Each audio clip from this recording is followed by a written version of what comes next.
Jeremias capítulo 18, versículos de 1 a 4. Esta é a palavra que veio a Jeremias da parte do Senhor. Vá à casa do oleiro, e ali você ouvirá a minha mensagem. Então fui à casa do oleiro, e o vi trabalhando com a roda. Mas o vaso de barro que ele estava formando se estragou-se em suas mãos, e ele o refez, moldando outro vaso, de acordo com a sua vontade. Em todo tempo Deus se mostra interessado em nos abençoar. Se pararmos para pensar, saberemos reconhecer que Deus sempre se apresenta como um amigo que deseja revelar uma proposta de vida boa, perfeita e agradável em todo tempo.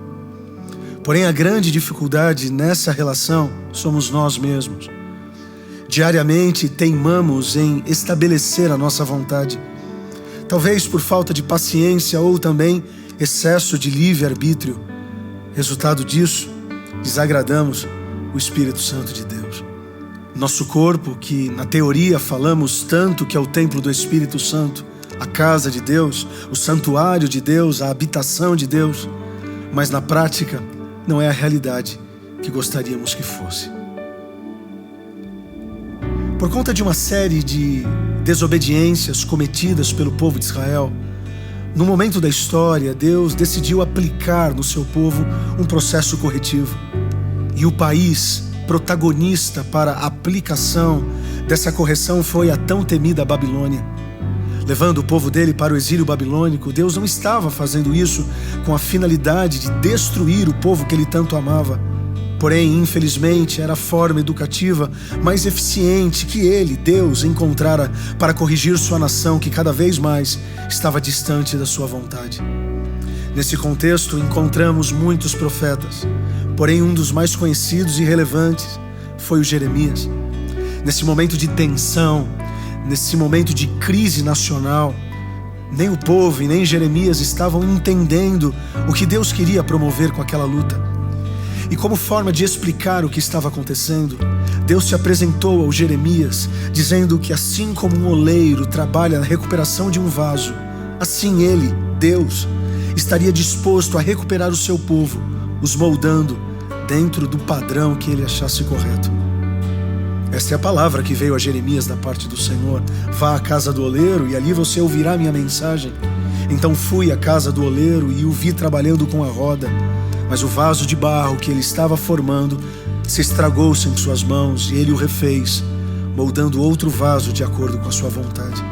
Ou seja, um Deus que tinha todos os motivos para largar mão de Israel, mas que por graça e misericórdia tentava se aproximar deles para reformá-los do jeito que ele desejava. E aqui vai a grande aplicação pastoral através dessa breve reflexão. Que nunca possamos esquecer que ainda Ele é o nosso supremo oleiro e nós, frágeis e vulneráveis vasos em suas mãos. Ou seja, Ele é que precisa da forma em nós e não nós nele ou em nós mesmos. Somos apenas o barro. Se fôssemos abandonados à nossa própria sorte, ficaríamos sem forma e sem vida. Até porque um dia queremos uma coisa, mas no outro dia queremos outra coisa. Entendamos nesse tempo que Deus é o oleiro que se põe a trabalhar e nos moldar segundo o seu querer e vontade. E a única coisa que devemos fazer é nos entregarmos em suas mãos.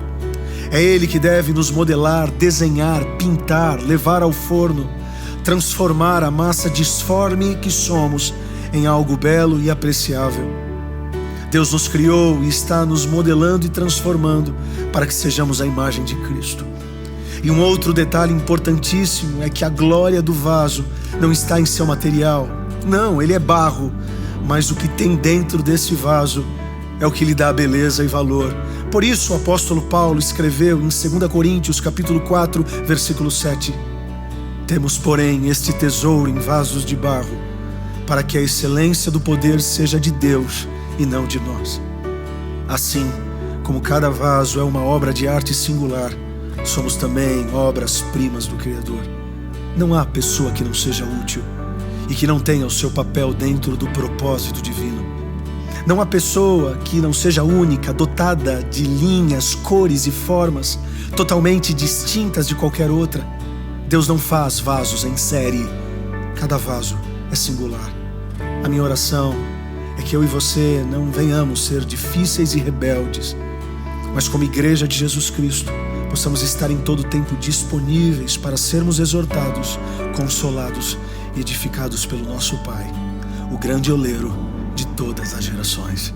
Que Deus te abençoe.